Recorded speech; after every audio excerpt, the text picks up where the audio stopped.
Pode sentar.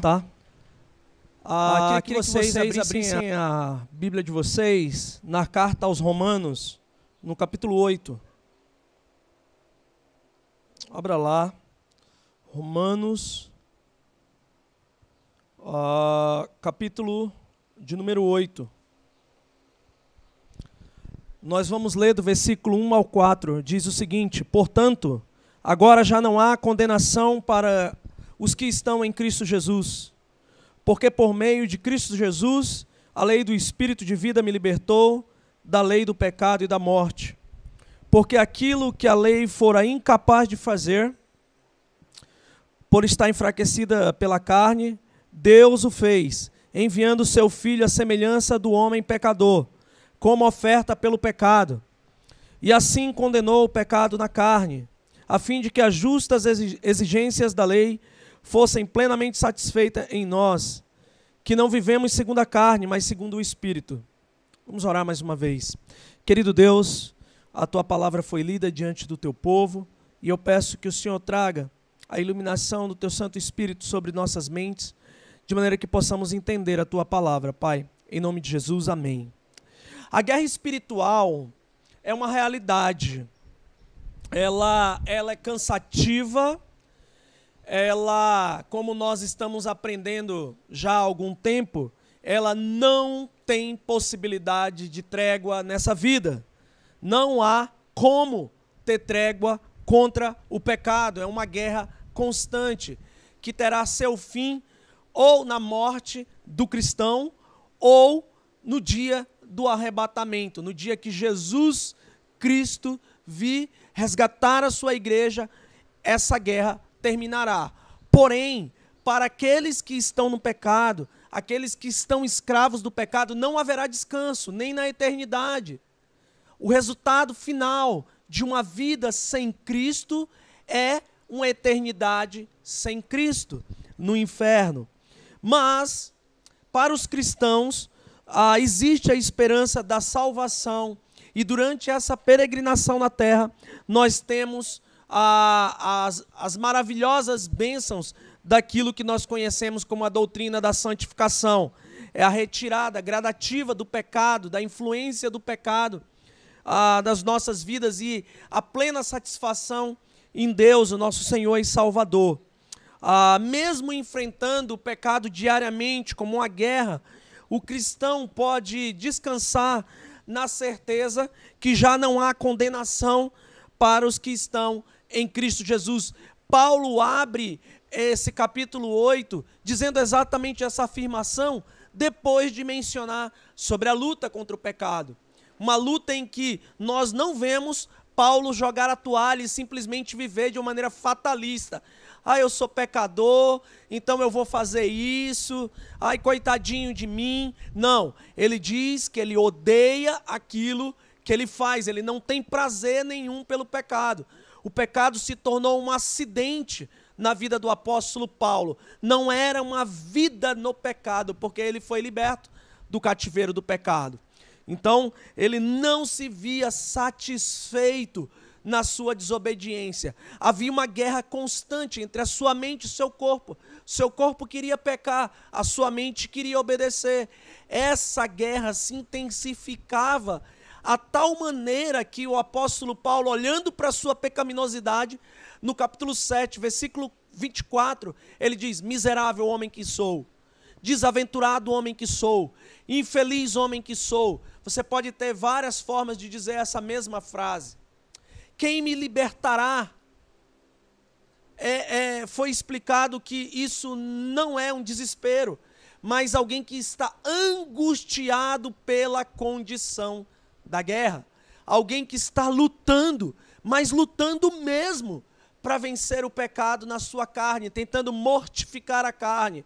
E ele responde, ele diz: graças a Deus, graças ao Deus misericordioso, que ele pode ter a salvação, ele pode ter ajuda nessa luta. Por isso, no capítulo 8, no versículo 1, ainda continua a resposta daquela pergunta do versículo 24. E aí ele diz: já não há condenação para os que estão em Cristo Jesus. Nós temos como tema da nossa mensagem hoje, acredito que vocês tenham acompanhado pelas redes sociais, nós temos como tema a vida pelo Espírito. Viver pelo Espírito é a nossa meta, mas como isso vai se refletir na nossa prática? É só mais um tema de mensagem de domingo, onde a gente vai escutar sobre como viver uma vida pelo Espírito e, de repente, ao fechar o portão e eu voltar para minha casa, eu vou continuar vivendo pela carne? Mesmo eu tendo informações importantes como eu posso viver a vida prática da minha fé?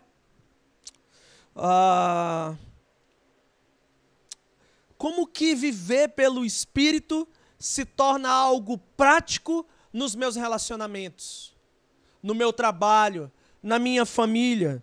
O texto que nós acabamos de ler, ele apresenta pelo menos três informações importantes que nos ajudarão a compreender como nós vamos aplicar essa vida no Espírito nos relacionamentos, no nosso trabalho, na nossa família, no lidar com as pessoas próximas e lidar também com as pessoas difíceis.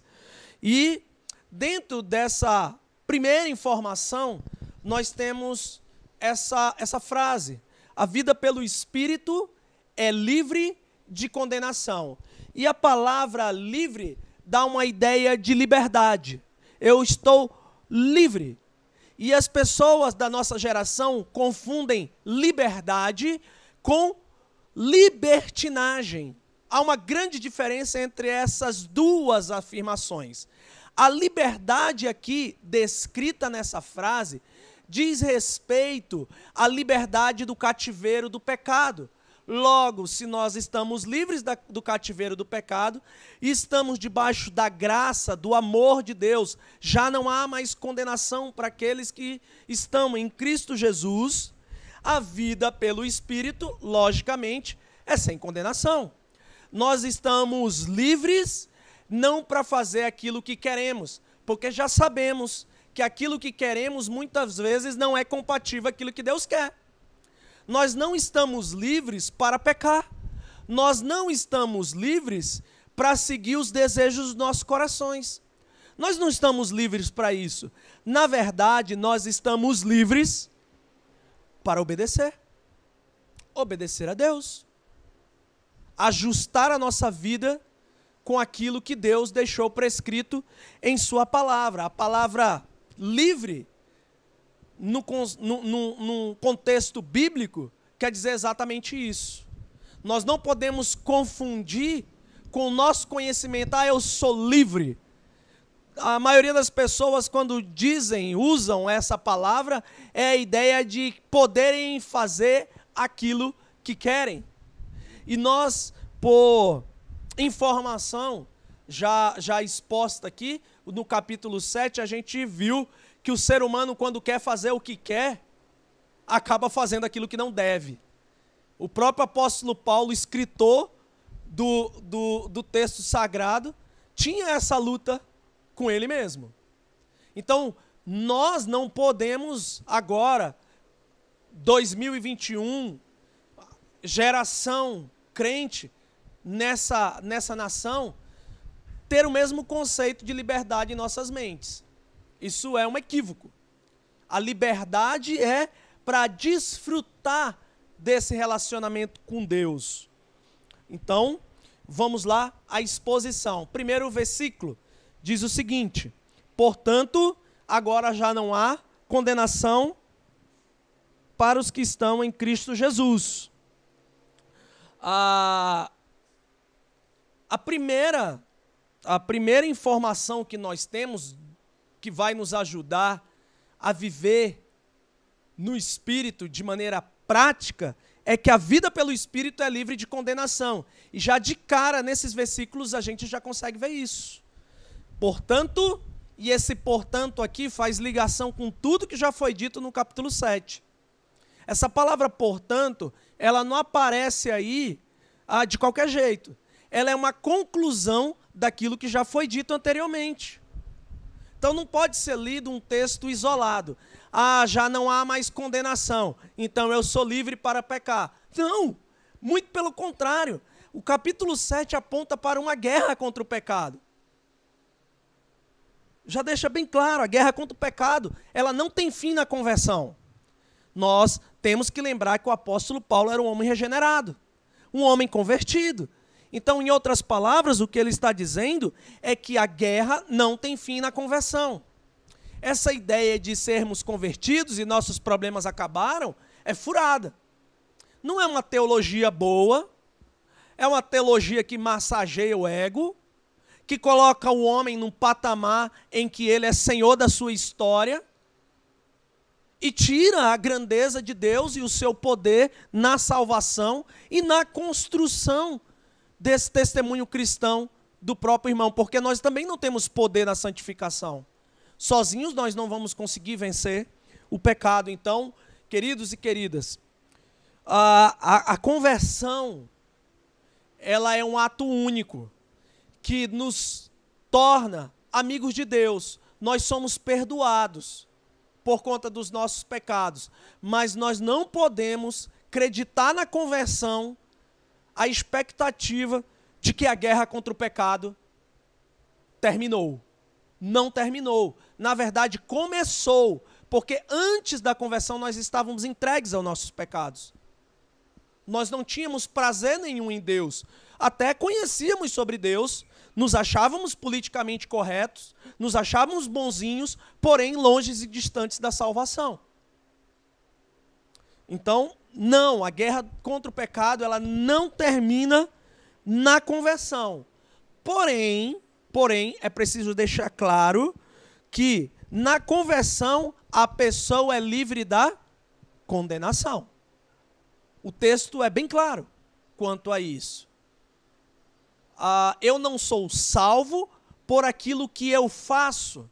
Eu sou salvo por aquilo que Cristo fez. A salvação vem mediante a fé e não por obras. E eu queria que vocês tivessem em mente e prestassem muita atenção agora para nós não banalizarmos a salvação.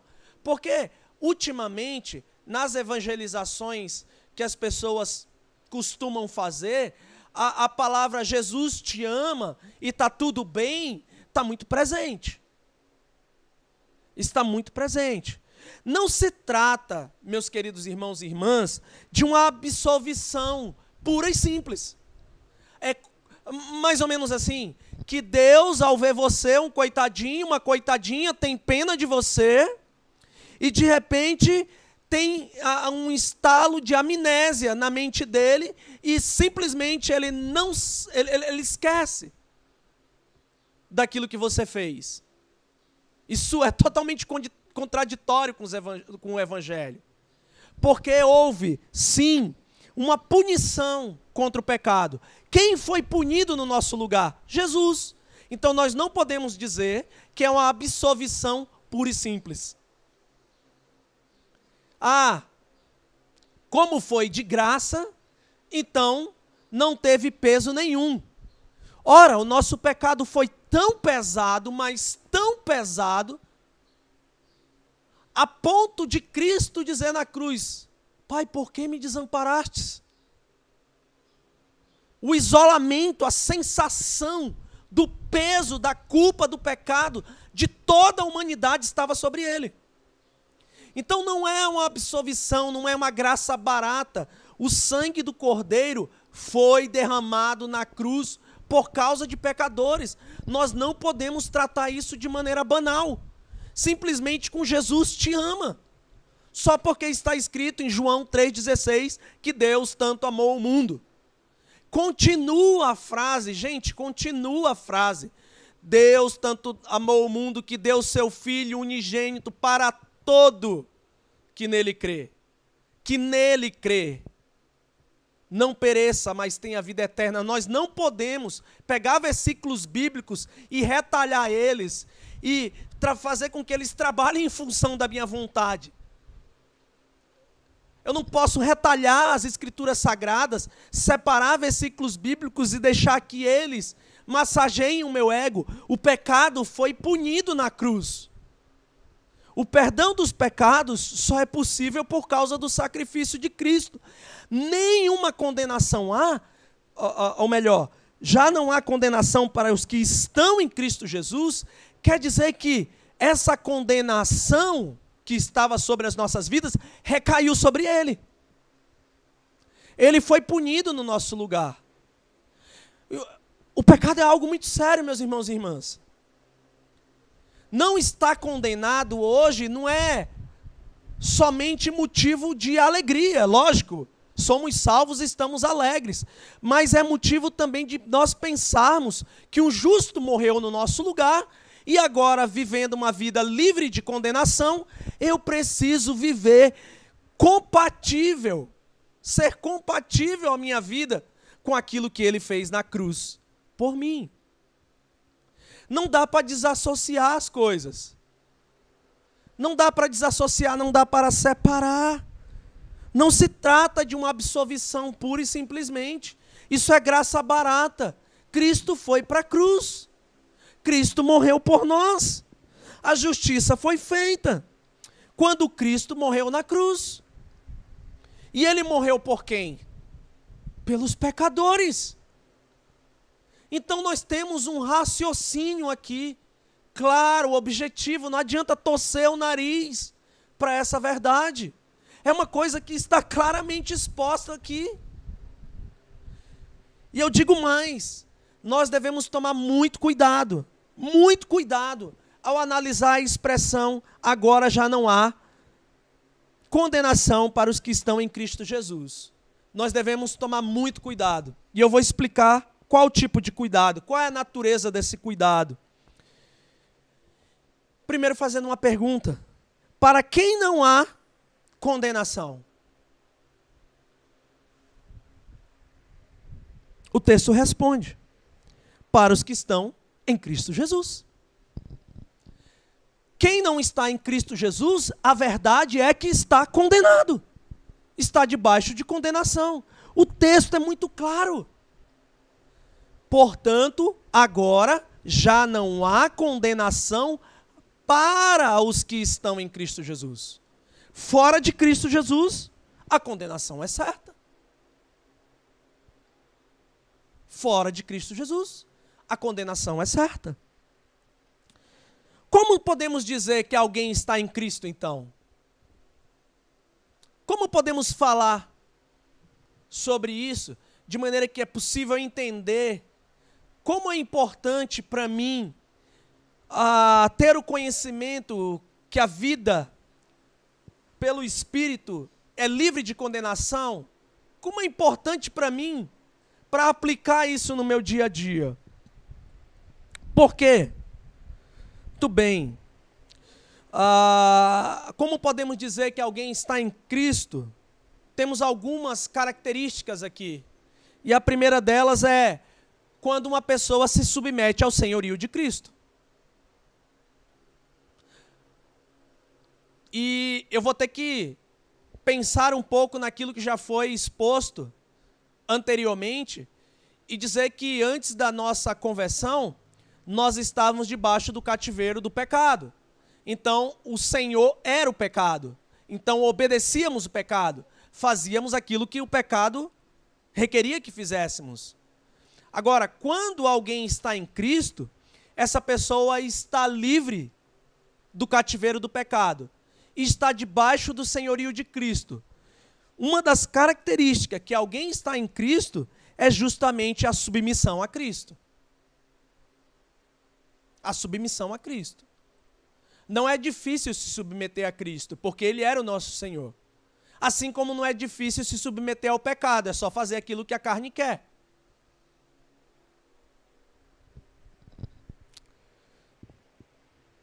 Como eu posso me submeter a Cristo? Jesus mesmo fala, vivendo de acordo com seus mandamentos. Obedecendo seus mandamentos. Lembra que a lei é boa?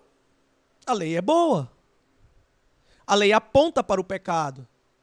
E ao mesmo tempo que ela aponta para o pecado, ela aponta para a perfeita e santa vontade de Deus. Nós não podemos excluir os mandamentos. Os mandamentos são protetivos, não são um peso. Era um peso antigamente, antes de Cristo Jesus. Mas agora eles são leves, porque eles são protetivos, eles protegem a minha vida. Estar em Cristo Jesus é estar debaixo, submetido ao senhorio de Jesus Cristo, vivendo de acordo com os seus mandamentos. Ora, quando estamos supostamente amando alguém, nós pensamos nesse alguém. A nossa mente está constantemente lembrando dessa pessoa. Então eu poderia dizer também que uma das características de estarmos em Cristo é pensar em Cristo. Manter o pensamento em Cristo todos os dias. Afinal de contas, Ele é o autor e consumador da minha salvação, da nossa salvação. É impossível, então, para alguém que ama a Cristo não pensar em Cristo durante o dia. Estar em Cristo é estar pensando em Cristo. Porque pensamos naquilo que amamos, pensamos naquilo que gostamos. Vamos prosseguir. Estar em Cristo é anseiar por passar a eternidade com Cristo. Se nós gostamos da presença de Cristo, se nós nos alegramos em estar ouvindo a sua palavra, se nós entendemos que Ele é o nosso Salvador, nós amamos, estamos debaixo do seu senhorio, pensamos nele, nós queremos também vê-lo. Não existe cristianismo que não pensa nas coisas futuras, eternas, em Cristo. É muito comum as pessoas hoje falarem de céu e trazerem muita ênfase nos anjos, nas ruas de ouro, nas casas lindas e maravilhosas que Jesus Cristo tem preparado para nós, mas não mencionar quem vai estar lá na eternidade. Jesus. Não existe céu sem Jesus. Não existe eternidade sem Jesus. Ou melhor, existe, mas é terrível. A eternidade sem Jesus, o nome é inferno. A eternidade para nós é só a vida após a morte, ter a vida eterna, tem como ator principal Jesus Cristo. Todos os textos sagrados que falam sobre a volta de Jesus, falam sobre a eternidade, sobre os novos céus e a nova terra, têm a referência ao Jesus, ao Cordeiro de Deus que tirou o pecado do mundo. Nós não temos nenhum texto bíblico que fala sobre a eternidade sem Deus, a vida eterna sem Deus. Então, essa ênfase equivocada nas ruas de ouro, nos anjos, sabe? E esquecendo até de Jesus Cristo, não é um evangelho saudável. A vida eterna só é possível por causa de Jesus. Ele é o ator principal. Ele estará presente eternamente. E os filhos dele, as filhas dele, as pessoas que já estão nele agora, têm anseio. Para quê? Para passar essa eternidade com Jesus. E olha só, isso vai ser visível nos relacionamentos, tá bom? Aqui na Terra. Pessoas que se dizem cristãs, mas não se relacionam com Jesus durante o dia. Não têm prazer de entrar na presença do Senhor em oração, em leitura bíblica. Gostam mais de estar no meio dos amigos, das coisas desse mundo. Dificilmente vão conseguir se adequar ao céu. Dificilmente. Porque o céu nós teremos Jesus presente o tempo inteiro. Ele estará presente lá. Ele não é só a salvação. Ele é aquele ajudador. Aquele que me ajuda durante essa peregrinação. Estar com Ele não é só um momento em que eu me emociono e penso nele. Estar com Ele é todos os dias. dias bons e dias maus. Eu estou com Jesus. E quero estar com Jesus eternamente quando só terão dias bons. A eternidade é promessa de dias bons eternamente. Como eu não posso pensar nisso? Como que eu não posso pensar nisso? Para avaliar um pouco. Se é o dia que a guerra vai acabar contra o pecado. O que está descrito no Apocalipse é que não haverá mais dor nem sofrimento, toda lágrima será enxugada pelo Senhor. Como que isso não pode ser motivo para nós pensarmos? Se toda a desilusão, o sofrimento dessa peregrinação vai ter fim na eternidade, como eu não posso pensar nisso? Somente se eu não estiver em Cristo Jesus. Agora, estar sem Cristo, o que é que representa? Estar sem futuro. Morte eterna. Condenação. Mas o que estar sem Cristo hoje representa em nossa vida? Vivendo pela carne. Sofrimento. Decisões erradas. Choro. Confusões, conflitos o tempo inteiro, de um lado para o outro. Não tem onde colocar o pé, tudo é muito líquido. Estar sem Cristo hoje é viver estressado. Sem expectativa, sem esperança, que as coisas vão melhorar. No fim, será uma vida de murmuração. Assim como aqueles homens no deserto, quando estavam peregrinando depois de sair do Egito, passaram pelo Mar Vermelho, entraram no deserto, rumo à terra prometida, e não acreditaram em Deus. Sabiam que Deus estava lá, mas não acreditavam que Deus ia suprir todas as suas necessidades. O que aconteceu? Ao invés de gratidão, eles começaram processos de murmuração constante. Por quê? Sem esperança. Medo, angústia. Isso tudo representa o estar sem Cristo. É a personificação. Esse povo é a personificação do estar sem Cristo. Eles caíram durante a peregrinação. Eles morreram durante a peregrinação. A ponto de só alguns poucos daqueles que viram o mar se abrir entrarem na terra prometida, dos quais 2 são mencionados nas Escrituras Sagradas: Josué e Calebe. Josué e Calebe. Então, estar sem Cristo é um estado muito perigoso. Muito perigoso. Muito perigoso mesmo.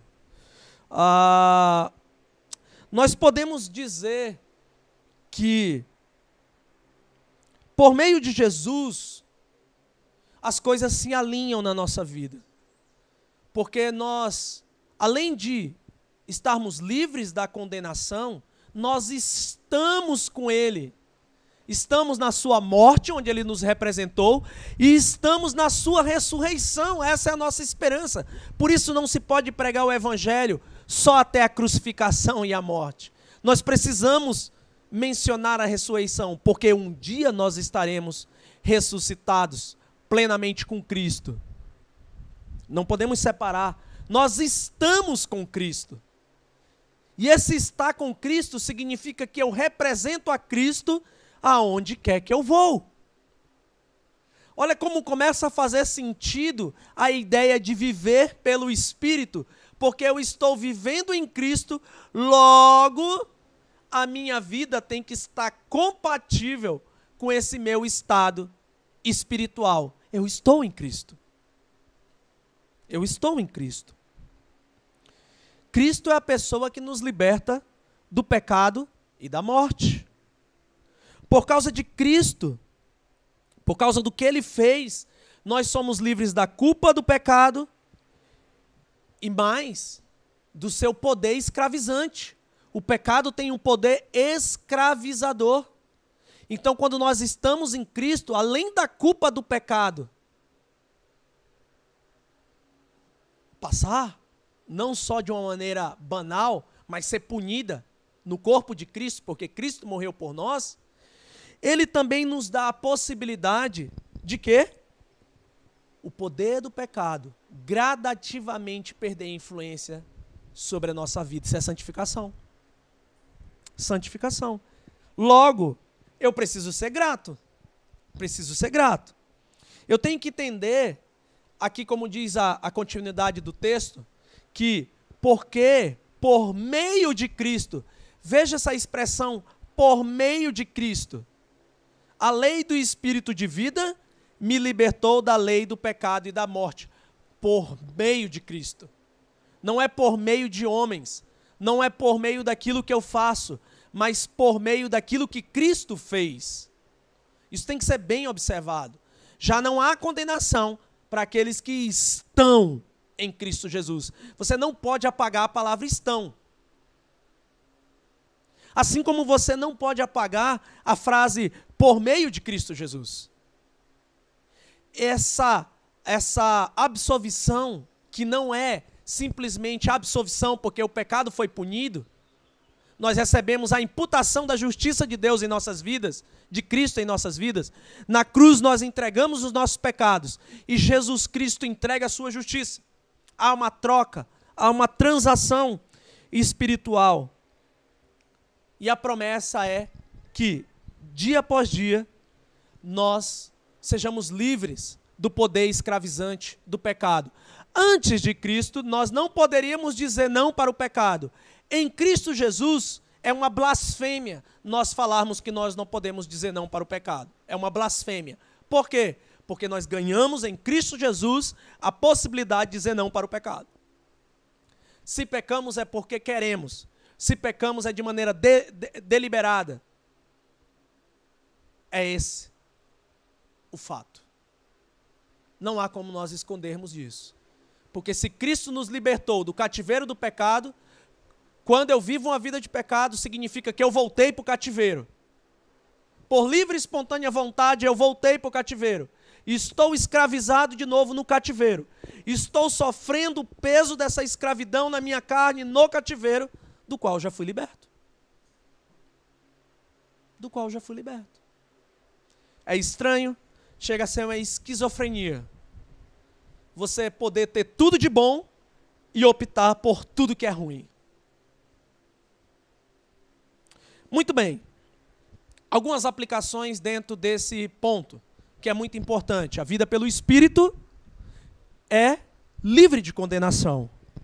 Você está em Cristo, depois que você ouviu isso, meu irmão, minha irmã, meu amigo, minha amiga, você está em Cristo, você entendeu o que é estar em Cristo, entendeu o que não é estar em Cristo? Foi exposto isso aqui. Essa é uma pergunta pessoal e digna de uma resposta honesta. Ela é uma pergunta pessoal, só você pode responder isso, mas ela deve ser respondida de maneira muito honesta. Por que deve ser respondida de maneira honesta? Porque é a tua vida, é a tua alma que está em jogo, não é a minha alma. Pelo bem da tua alma, responda de maneira honesta essa pergunta. Para o bem da tua alma. Não é para o bem da minha alma. Não é para o bem de Cristo. Não pense em Cristo como um capataz que anda chorando por aí só porque você não está obedecendo. Se você obedecer ou não obedecer, não vai fazer diferença. Não vai mudar quem Cristo é e o amor de Deus pela sua vida. Não vai mudar. Calma lá, alto lá. Cristo não é o nosso vassalo. Não é o nosso vassalo. Nós precisamos entender isso. Então essa pergunta tem que ser respondida de maneira honesta, pelo bem da tua alma. Caso a sua resposta for negativa, você não está em Cristo, eu peço que você tenha um pouco mais de paciência durante essa mensagem e não se encha de medo quanto à condenação, porque hoje vai ser pregado sobre como você é livre dessa condenação.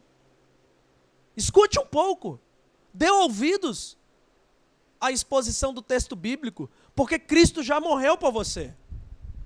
Basta que você se arrependa e entregue sua vida a Ele, o seu modo de viver errado. E Ele perdoará. E além de perdoar, Ele purificará o seu coração de toda injustiça, te dando uma nova forma de viver e uma esperança e um futuro bom. Muito bem, a segunda afirmação sobre a vida pelo Espírito é que ela é repleta de gratidão. Nós nunca podemos esquecer isso. A vida pelo Espírito é repleta de gratidão. E quando eu falo gratidão, não é só aquele sentimento de, poxa, Cristo fez um negócio por mim muito bom e agora eu vou dar por caridade o meu domingo para Ele. Eu vou dar por caridade o meu domingo para Ele. Ou eu vou ofertar X reais a mais porque eu estou sentindo no meu coração que eu tenho que fazer isso para ganhar mais uns pontos com Deus nesse processo da minha vida aqui na terra. Ou quiçá, em um tempo de acampamento, eu vou servir lá porque no meio dessa gangorra espiritual, quando eu fizer coisas boas, eu sou mais aceitável a Deus do que quando eu faço coisas ruins. Quando eu faço coisas ruins, Deus não olha para mim. Deus não quer saber nada de mim. Isso está errado e o capítulo 8 prova isso em seu final.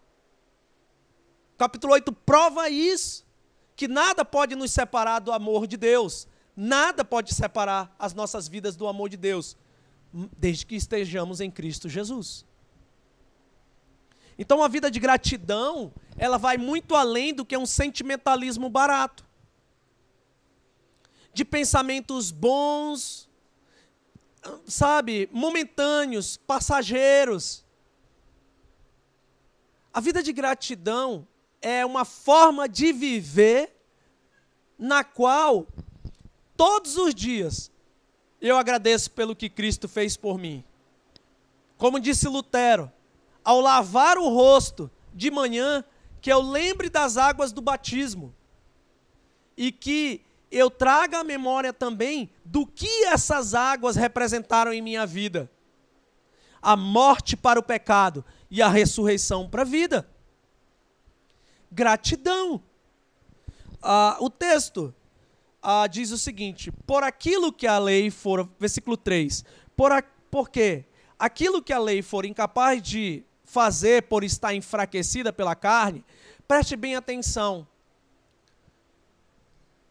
A carne não anula a lei.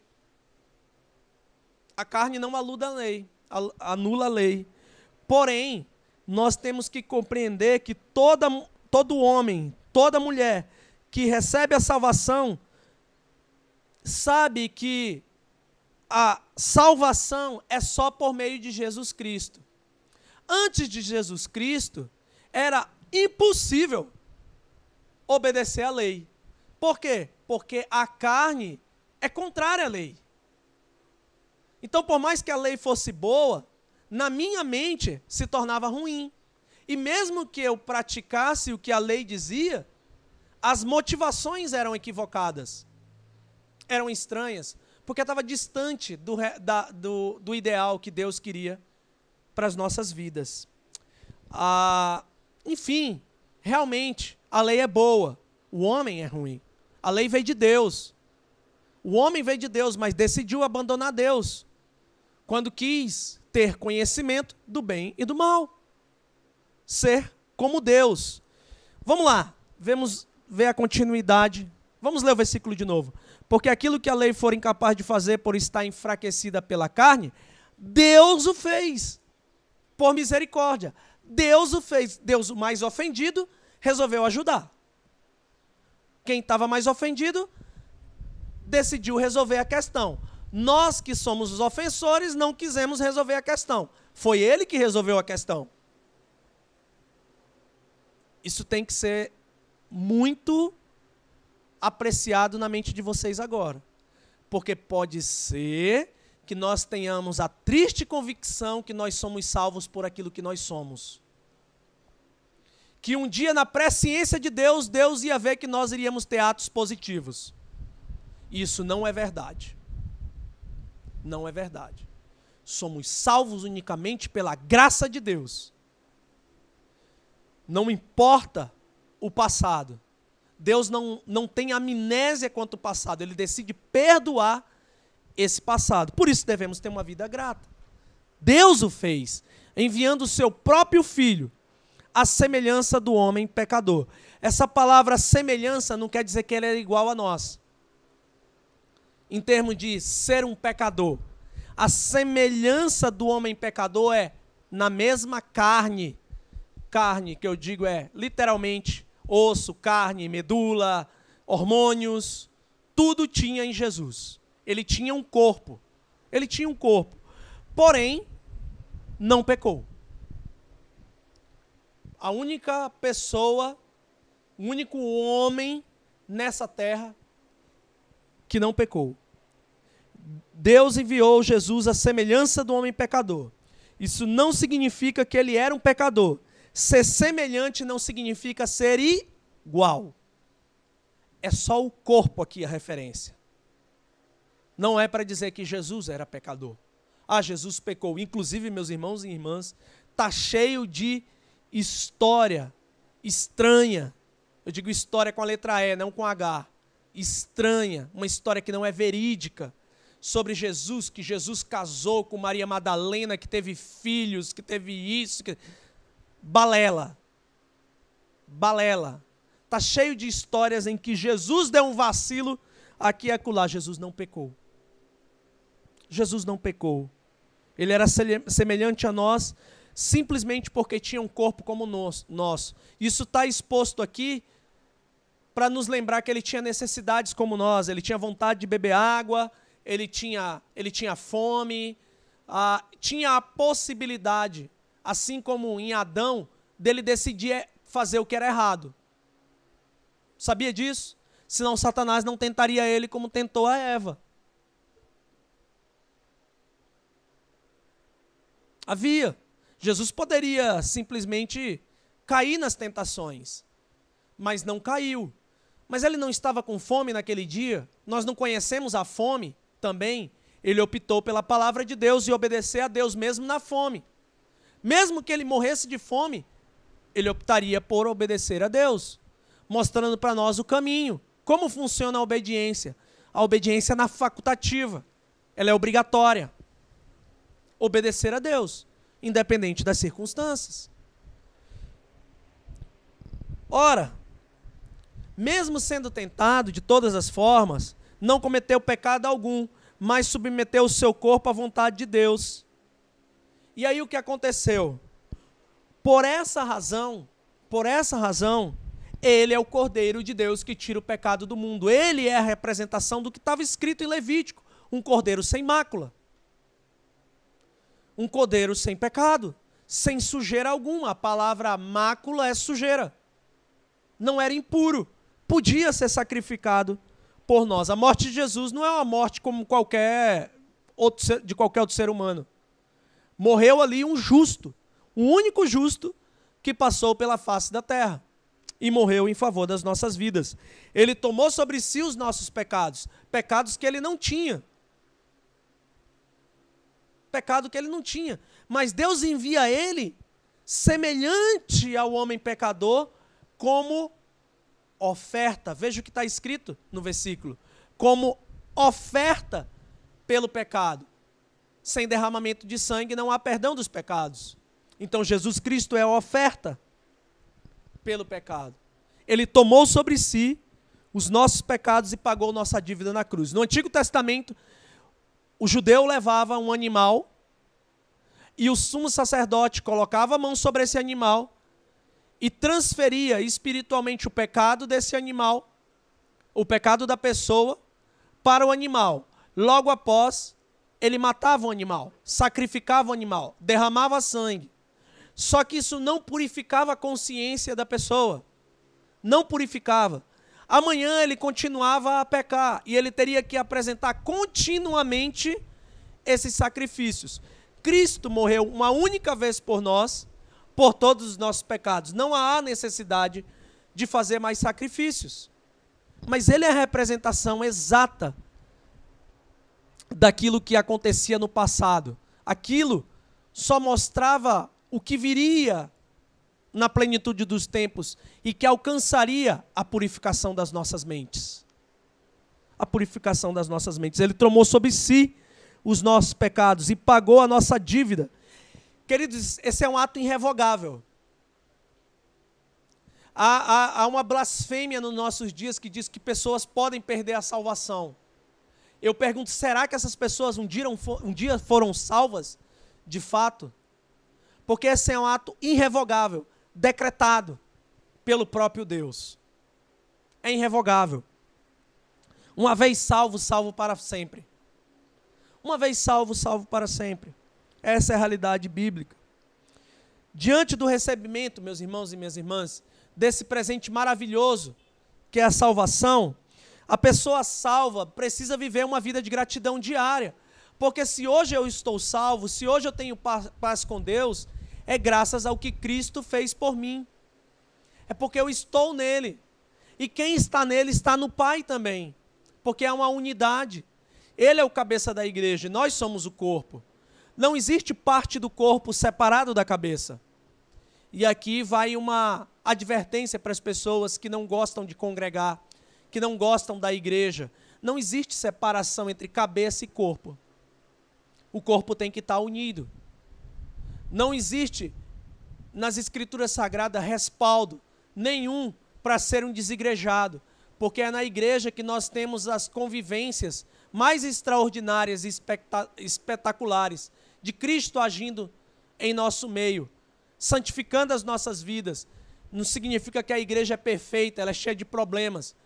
O grande problema da igreja não é Cristo, não é a palavra. O grande problema da igreja somos nós, os homens e mulheres, com os nossos desejos pecaminosos querendo serem implementados todo o tempo na igreja. O grande problema é o povo. Porém, Deus amou esse povo.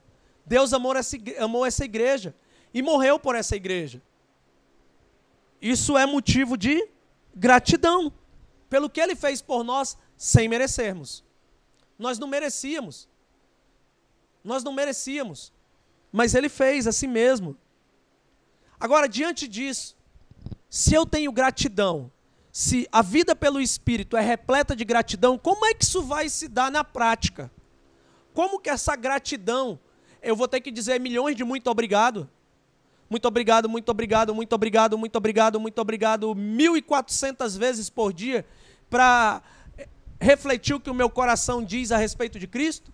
A resposta é um sonoro não. Não. Não é isso.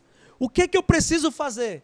Me desviar do mal, porque eu sei que Deus odeia a maldade, Deus odeia o pecado, então por gratidão eu vou me desviar do mal, eu vou buscar conhecer mais o meu Senhor, eu vou ler a Bíblia, eu vou orar, eu vou participar dos cultos, eu vou participar de estudos, eu vou participar de discipulado, eu vou buscar conhecer mais o Senhor, eu vou ter a necessidade de adorar junto com as pessoas da família da fé, a igreja. Eu vou ter a necessidade de ter comunhão com os meus irmãos.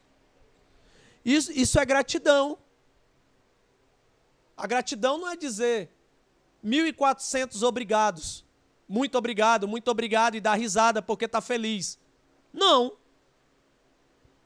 A gratidão a Deus, ela é exposta quando eu me desvio do mal, quando eu busco conhecer mais o meu Senhor, e quando eu tenho comunhão com outras pessoas que pensam igual a mim, que estão livres de condenação, que querem adorar a Deus também. Eu gosto da comunhão. Eu me animo com a comunhão. Não é um peso estar domingo no culto. É um dia de alegria.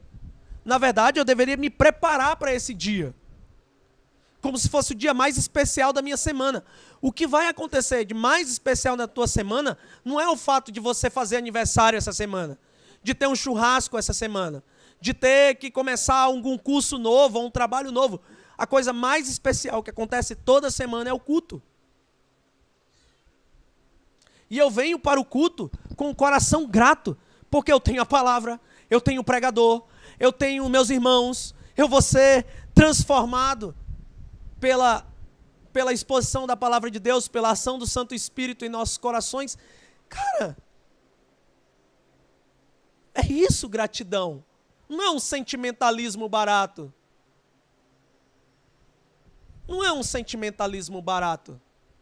Não, não é. Precisa ter uma ação. Uma ação clara. Olha, meus irmãos, prestem atenção no que eu vou falar agora. Graças a Jesus, nascemos mortos e morreremos vivos. Graças a Jesus, nascemos mortos e morreremos vivos. Que paradoxo. Mas é verdade. Nascemos destinados ao inferno, mortos em nossos pecados. Mas graças a Jesus, voltamos à vida e morreremos vivos. A morte será vencida, o último inimigo, e desfrutaremos da eternidade com Ele. Algumas aplicações aqui dentro desse ponto que nós trabalhamos. Você é grato pela salvação? Você é grato pela salvação? A tua gratidão se reflete dessa forma aqui? É dessa forma que se reflete? Deixa eu te falar uma coisa muito importante, que a gente vive dias difíceis, e eu não quero que você pense que eu sou um ser humano frio, que eu não penso em você, que eu não penso nas tuas lutas, mas eu quero dizer que você não pode deixar as tuas lutas se tornar o teu coração um coração murmurador. É por isso que eu estou alertando. Nós temos um Deus que nos salvou e que nós temos que ser gratos a Ele. Nós não podemos nos tornar murmuradores. Não! Porque Ele já fez tudo o que nós precisamos para a vida e para a morte. A morte também não irá nos prender. Nós despertaremos para a vida eterna. Sim. É um grande privilégio ser salvo. É um grande privilégio ser salvo. A luta contra o pecado é terrível, mas é um grande privilégio ser salvo. Ninguém pode tirar isso. Ninguém pode esconder esse fato.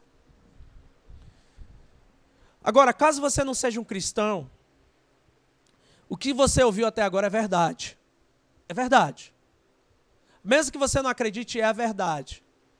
Você pode morrer enganado e bater de frente com essa verdade após a morte. Porque o texto de Hebreus, capítulo 9, versículo 27, diz isso. Depois da morte vem o juízo. Exatamente, vem o juízo. Não há como resolver as coisas após a morte. Meu conselho é que você, mais uma vez, repense sobre a sua própria vida. Arrependa-se dos seus pecados. Porque Jesus disponibilizou a salvação para você. Lhe deu a oportunidade de ser livre do cativeiro do pecado. Não ter condenação. Ser livre de condenação. E ter uma vida repleta de gratidão por a única pessoa que fez tudo por você. Jesus. É a única pessoa que fez tudo por nós. Muito bem. Por último, a vida pelo Espírito é compatível com a lei. E aí eu queria que vocês entendessem algo muito importante antes de vir à exposição do versículo 4. A lei é boa, meus irmãos. Toda teologia que diz que a lei é ruim, essa teologia que é ruim. A lei é boa. Nós devemos buscar obedecer à lei do Senhor. O fato de sermos salvos não justifica viver uma vida libertina, de pecados constantes, sem arrependimento, causando um péssimo testemunho na sociedade, tornando a igreja de Cristo desprezível aos olhos dos ímpios. Tornando a igreja de Cristo desprezível aos olhos dos ímpios. O testemunho terrível de muitos cristãos, pseudos cristãos na atualidade, tem sujado o testemunho. Tem sido terrível. Porém, Cristo é maior do que isso. E a promessa de Cristo foi que as portas do inferno não prevaleceriam sobre a sua igreja. E mesmo que hajam testemunhos terríveis, o povo de Deus ainda vai viver uma vida de obediência. Por mais que todo mundo faça o que é errado, o povo de Deus irá optar por fazer aquilo que é certo. Isso. A lei é boa. A lei aponta o pecado. A lei mostra qual é a perfeita e justa vontade de Deus. Vamos lá, versículo 4. A fim de que as justas exigências da lei fossem plenamente satisfeitas. Olha só, preste atenção na palavra em nós. Em nós, somos nós aqui, tá? Todos os cristãos.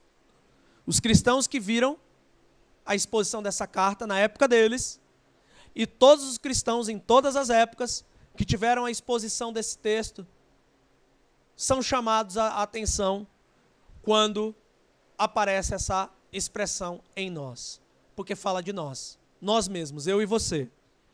A fim de que as justas exigências da lei fossem plenamente satisfeitas em nós, que não vivemos segundo a carne, mas segundo o Espírito. Olha, eu gosto desse comentário que diz o seguinte, na verdade é uma frase dentro de um comentário inteiro sobre esse versículo. Foi no lugar do seu povo que Jesus suportou a ira de Deus. Foi no lugar do seu povo. Não foi para se aparecer, não foi para ser um super-herói. Jesus suportou a ira de Deus sobre a igreja, por causa da igreja. Não sobre a igreja, mas por causa da igreja. Contra o pecado da igreja, ele foi até a cruz, para que houvesse absolvição, punição do nosso pecado. Para que a salvação fosse disponibilizada para nós, ele foi para a cruz. Agora, pare para pensar um pouco, desde o julgamento de Jesus, desde o dia do seu arrebatamento da mão dos seus discípulos, ali no Getsêmani, como arrancaram ele como se fosse um criminoso, sem ter cometido crime nenhum, traído por um suposto amigo chamado Judas, e começa a caminhar, e quando ele vai caminhando para a casa do sumo sacerdote, o que acontece? Os seus 12 discípulos vão ficando pelo caminho, vão fugindo. E o único discípulo que estava ali presente, diante das acusações, nega ele 3 vezes. Pedro. Imagine agora, ele diante das pessoas, em que ele curou, ele abençoou, ele expulsou demônios, e que uma semana anterior, àquele dia que ele estava sendo exposto a elas, tinha dito, quando ele entrou em Jerusalém, em cima do burrinho, Hosana, Hosana, bendito que vem em nome do Senhor. Agora eles estavam dizendo, crucifica, crucifica, crucifica. Para pensar um pouco nisso. E aí, quando Pilatos pergunta claramente para eles, a gente tem um costume aqui, no período da Páscoa, soltar um prisioneiro. Vocês não querem soltar Jesus? Ele falou, não, solta Barrabás. Barrabás era um criminoso terrível. Ruim, assassino. Passivo de condenação de cruz, de morte. Ele diz o seguinte, não, solta Barrabás. Vamos tornar o injusto inocente. E Cristo vai para a cruz. O caminho de Jerusalém, até onde ele estava, até o fim do arraial, que ele era crucificado fora dos muros de Jerusalém, era distante, meus queridos. E ele suportou, além dos açoites, uma coroa de espinhos sobre a sua cabeça. Que não eram simples espinhos, era como ferro, penetrando a cabeça, fizeram muita força para aquela coroa entrar na cabeça dele. E ele pegou uma cruz que era tão pesada que foi preparada para Barrabás, para o tamanho de Barrabás, para o estilo de pessoa de Barrabás. Ele toma essa cruz e ele caminha ao ponto dele se ficar cansado. E até os próprios soldados chamarem um homem no meio da multidão e diz, ajuda ele a carregar. E ele vai em caminho do lugar da sua morte, observando o monte. Imagina só alguém sentenciado à morte, olhando para o seu destino final, onde ele sofreria a morte mais dolorosa que havia na humanidade naquela época. A morte de cruz era extremamente dolorosa, extremamente terrível, era como se fosse algo que deveria servir de exemplo para a população. Um inocente, carregando uma cruz que não era dele, cheia de sofrimento, com a sua carne esfacelada pelos açoites em sua costa, agora está caminhando para o destino final, que é a sua morte. Imagina se algum de nós aqui estivéssemos no lugar de Jesus e tivéssemos em nossas mentes a possibilidade de nos livrar daquilo. Pergunta se nós não iríamos nos livrar. Pergunta se com um estalo de dedos a gente não faria aquelas pessoas todas sumirem se a gente tivesse o poder para fazer isso. Pois Jesus tinha esse poder e não fez. Ele foi até a cruz por amor às nossas vidas, por amar as nossas vidas, por amar a sua vida. Não trate de maneira banal o que Cristo fez. Não ande abraçado com o pecado, porque Cristo te abraçou naquele momento da cruz, e o seu sangue está sobre você, sobre mim. E é por causa desse sangue que nós somos perdoados dos nossos pecados. Somos purificados, limpos. Não é qualquer coisa, meus irmãos. Não é qualquer coisa, não. As justas exigências da lei foram cumpridas em Cristo. Isso é verdade. Mas em você, que agora recebeu a Cristo como Senhor e Salvador. Uma vez salvo, o indivíduo deve atender o chamado de Deus para viver uma vida justa. A exemplo do seu mestre, que foi para a cruz. Por isso Jesus disse: quem quer ser meu discípulo, negue a si mesmo, tome a sua cruz diariamente. Por isso que ele diz essas expressões. Sim, uma vez salvo, o indivíduo tem que atender o chamado de Deus para viver uma vida santa e justa. Para tanto, meus irmãos, a lei será o meio pelo qual o pecado será identificado. Agora, a lei é usada de maneira correta. A lei é usada de maneira correta. E o Espírito dá necessidade para essa pessoa obedecer à lei. Olha só, Paulo está afirmando: a fim de que as justas exigências da lei fossem plenamente satisfeitas em nós, que não vivemos segundo a carne. Você consegue dizer essa expressão junto com Paulo? Que não vivo segundo a carne. Eu não vivo segundo a carne, mas segundo o Espírito. Esse é o tema da mensagem. Viva pelo Espírito. O que isso implica? Primeiro, que a lei de Deus deve ser obedecida, porque ela é representação da perfeita e justa vontade de Deus. E o Espírito que Ele nos dá, nos fornece a capacidade necessária para obedecer à lei. Então nós temos tudo. Nós temos tudo que precisamos para essa vida. A lei não é jogada fora na salvação. Não. Ela tem um papel fundamental no processo de santificação. Nós estamos falando constantemente de santificação. Viver pelo Espírito é viver uma vida de santificação. Progressiva. Progressiva. Pois ela deixa clara, a lei deixa clara, qual é a vontade de Deus para o seu povo. Pegue os 10 mandamentos. Qual é a vontade de Deus para o seu povo? Os 4 primeiros mandamentos: adorar a Ele. Os outros 6 mandamentos: se relacionar bem com outras pessoas. Resumido no segundo mandamento dito por Jesus: ama o teu próximo como a ti mesmo. Quem ama a si mesmo não gosta de mentira para si, não vai mentir para outro. Fato. O Espírito Santo é nosso guia. Sim. Quando ele opera em nosso coração, meus irmãos, é possível evidenciar que a lei do Senhor é boa. Com a ação do Espírito em nosso coração, nós vemos claramente que a lei de Deus é boa.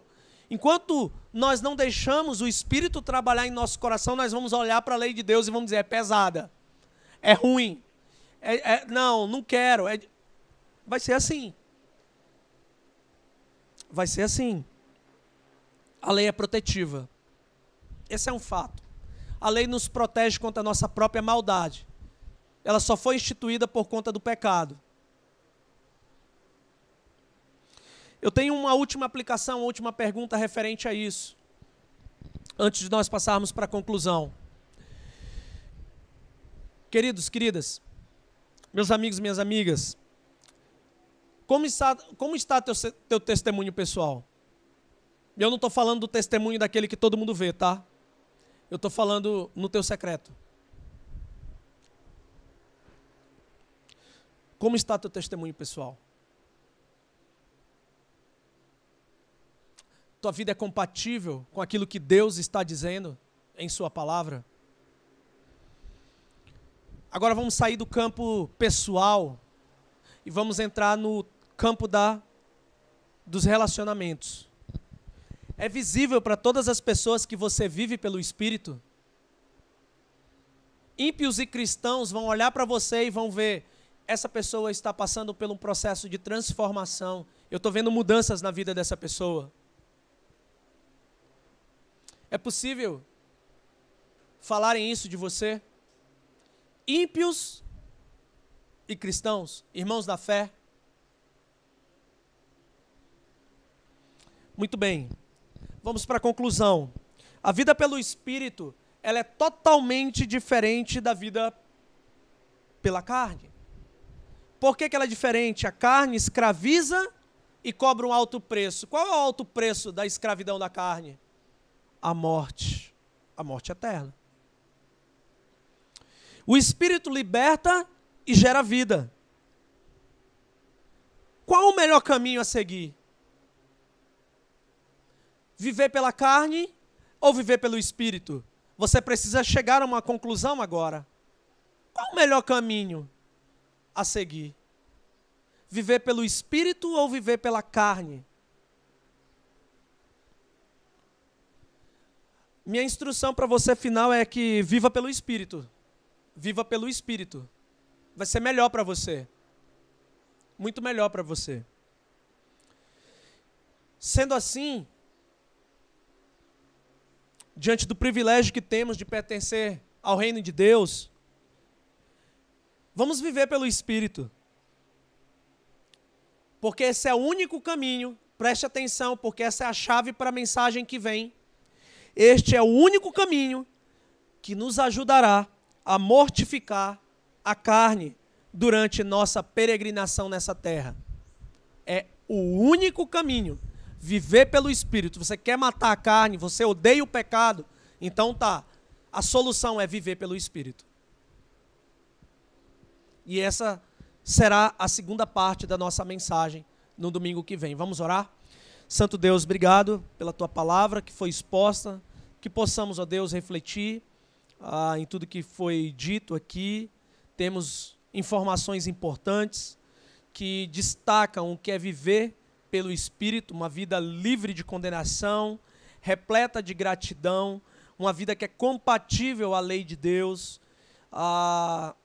E a partir daqui, que possamos, a partir dessa mensagem, que possamos refletir, fazer reflexões acerca do nosso interior, mas não parar nas reflexões, não parar por aí, mas pedir ao Senhor que opere mudanças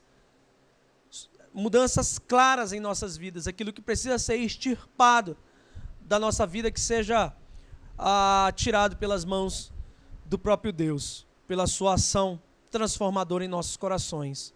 Eu clamo, Senhor, que o Senhor nos ajude a tua igreja durante essa peregrinação aqui nessa terra. Em nome de Jesus, amém. Muito bem, mensagem de hoje chegou ao fim. Vocês que nos acompanham pelo YouTube, daqui a pouquinho nós teremos a EBD. Fiquem com Deus. Até mais. Tchau, tchau.